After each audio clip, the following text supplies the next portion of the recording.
Today we're talking prop boxes or propagation boxes. Basically a box full of sphagnum moss that we make more plants in. My name is Sierra the Festive Bohemian, and on my channel I share ways to style your plants. So make sure you're subscribed, and if I get annoying later you can always unsubscribe.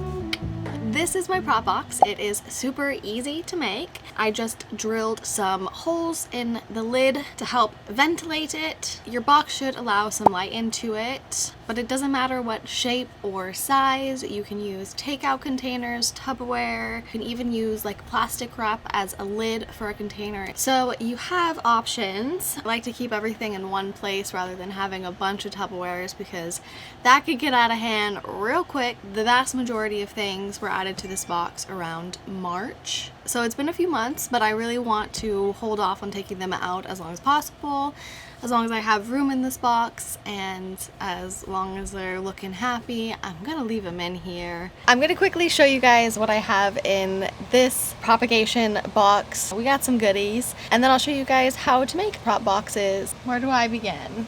So this here is new growth. This guy actually almost lost him to root rot. He was on his way out, so I cut the roots, salvaged what I could, and it only had a little tiny stub root here, and now it's got a couple roots growing there. He's doing good, but I still just want to keep him in here because he's happy. I'm gonna wait until there's a bit more there. This is an alocasia of some sort, but I don't remember putting him in here. But there he is. One plant that I've found does really well in prop boxes especially are these bad boys. Nice. Got quite a few of those because they've just done so well. See, I put just this random little leaf cutting here. I stuck in there, and now I've got it sprouting little babies. See? How cute. You just want to keep this box moist. We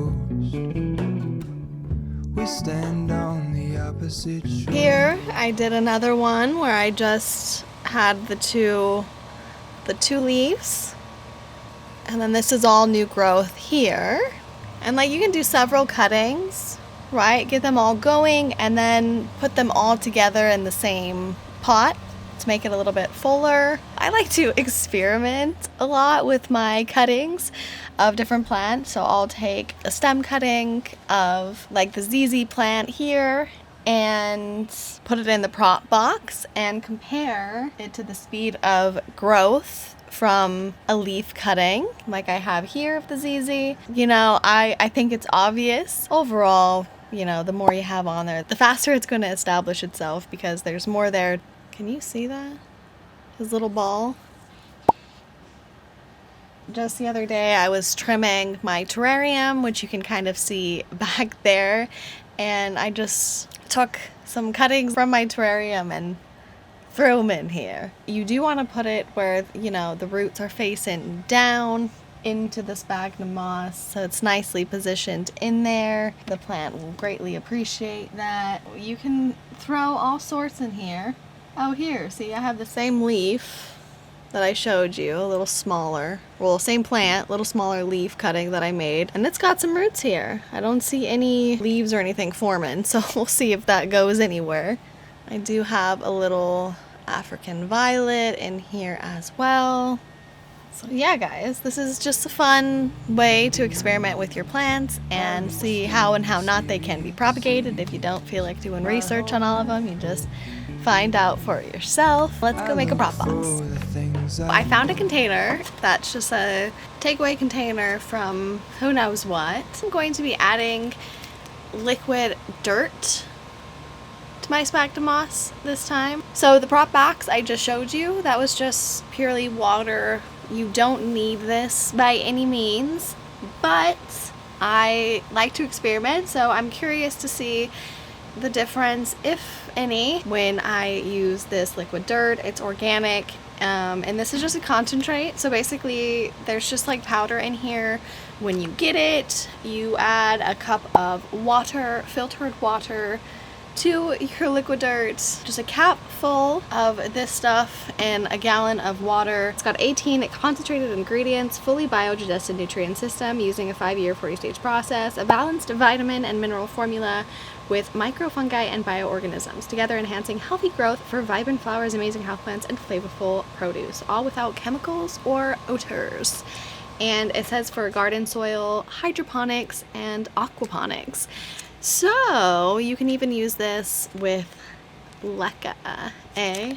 What I did is, like I said, I mixed this concentrate with about a gallon of water, and I'm going to soak this sphagnum moss. It's just weird to me because it's still like clear. You know, I expect it to look like dirt. Now you can even put this in like a spray bottle and spray your plants that are in the prop box to give them a little nutrients as you go as well. Now let's get some cuttings, shall we? Here I have my mican. Something about these guys are just absolutely beautiful to me. The foliage, like velvety, just such a beautiful color green. You know, they say that where there's new growth is a great place for a cutting.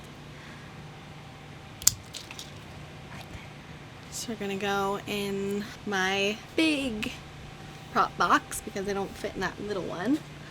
Don't know what I'm gonna put in that little one yet. That's just dirt, scared me. So this is my retro Rapatetriomspermus. Rhapsidius tetraspermus. Yeah, anywho. This guy is one of my newer plants, still in soil, but I do want to transfer this one to leca. What I like to do with all my new plants is take a nice little cutting and put it in my prop box just in case I forget about them or anything goes wrong. I'm going to do a nice little chop, I think right about there. Can you see it? Can you see it? You tell me. As you can see, there's a node there and some new growth. Don't waste your time trying to propagate ferns. You can only propagate ferns by division, so you've got to actually like take the plant out of the soil, separate them, pot them in separate containers, and get more ferns that way, or by spores, but that's a whole other story. Hoyas have definitely slowly become my favorite genus of plants, and I haven't taken clippings of a few of them yet. This is a Hoya retusa. I'm gonna go ahead and take a little clipping, and it's a small plant, so it'll be perfect for that little container.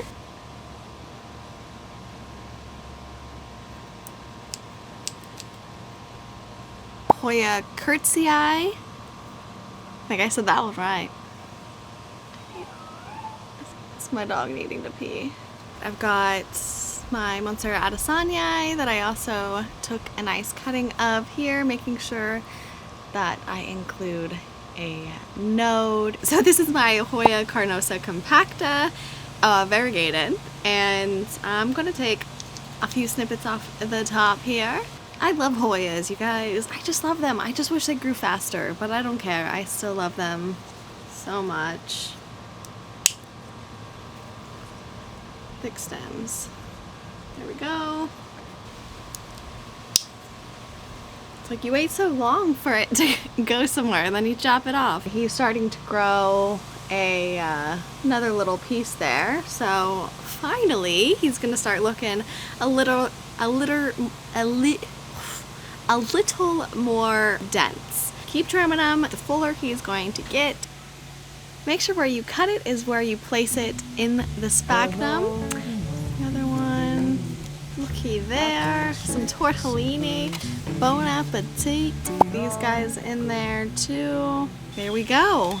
Don't worry, I will update you guys on the progress, so make sure you're following me on my Instagram at Festive Bohemian, where I share all my plant progress, DIYs, and more. And thanks for watching. See ya!